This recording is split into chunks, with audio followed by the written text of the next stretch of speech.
Welcome. This is a very brief, quick, easy, cheesy tutorial on how to get what I think is, if not a max, what do I want to call this thing? Hook jump, then nearly so, I guess, if that makes sense.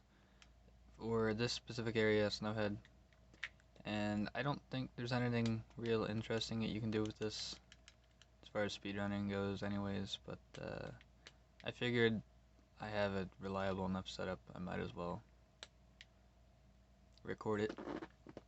So target that posts on that side, go to the ledge, do 3 side hops to the right, turn right, pull hook, and you don't have to do that. There we go. Okay. Now you want to do full right input. Well, I guess until he moves anyways. And then that's going to line you up. Next, target. Do 1, 2, 3 full down inputs. You need hook shot to be charged. 1, 2, 3, there we go. Drink your milk. The next part is a little dicey, unfortunately. There are 2 outcomes that you can get from it. Also, don't roll at this point, even if muscle memory says otherwise. 1, the snowball can be big and knock you down. That's not too big of an issue if you go for the right side, right part in the cycle, I think.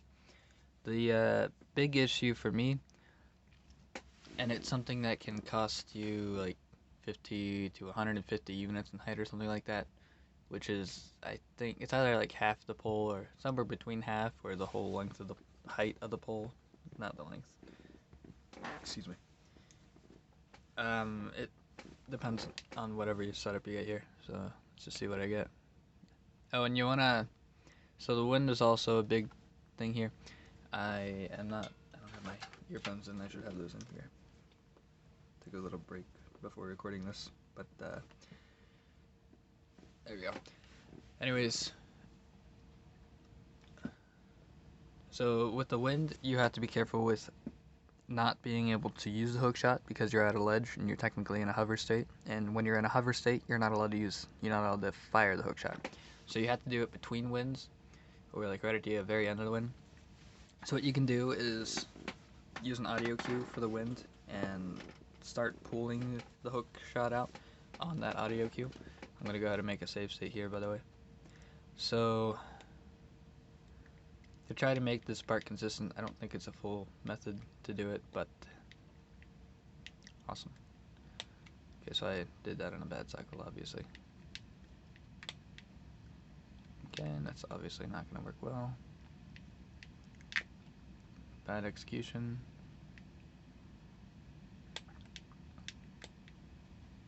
Oh, for the love of... Missed again.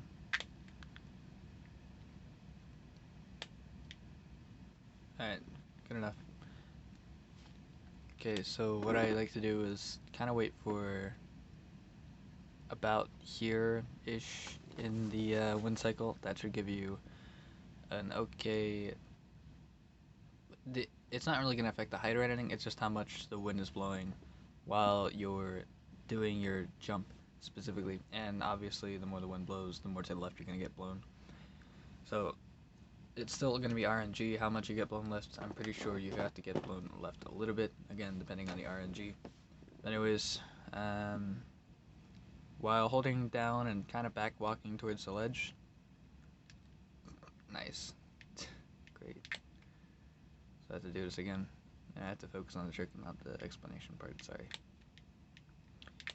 I suck.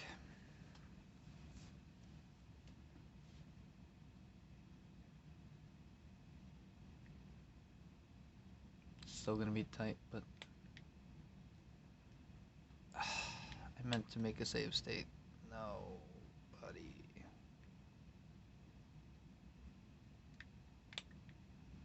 Alright, the wind was nice. I wasn't back walking. There we go. So, being an easy cheesy, just testing this willy-nilly, I guess, on KZ, I took the easy route and made my visual cue based on the spot on the post where the blue part from the collision viewer doesn't show. and that was about it. So you'll have to make a new visual cue for vanilla. Anyways, that aside, it's just literally wherever that red dot lines up with the blue line, the top one for the bottom section of the blue collision that we can actually see. It isn't hidden by the pole itself. However you want to describe that. This is the unfortunate bad case, so in this case I would just release hook trot now,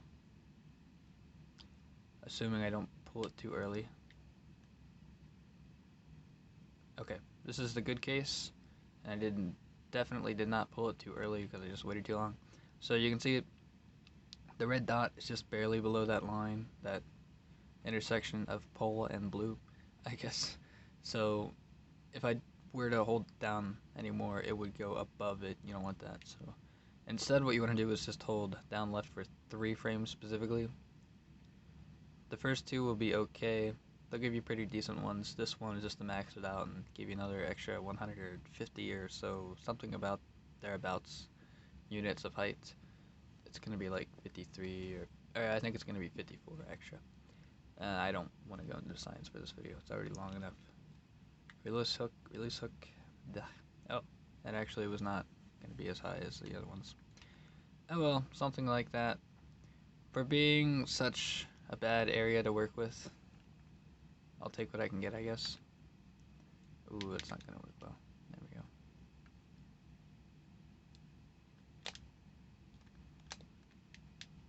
For comparison's sake, you still have to travel that far.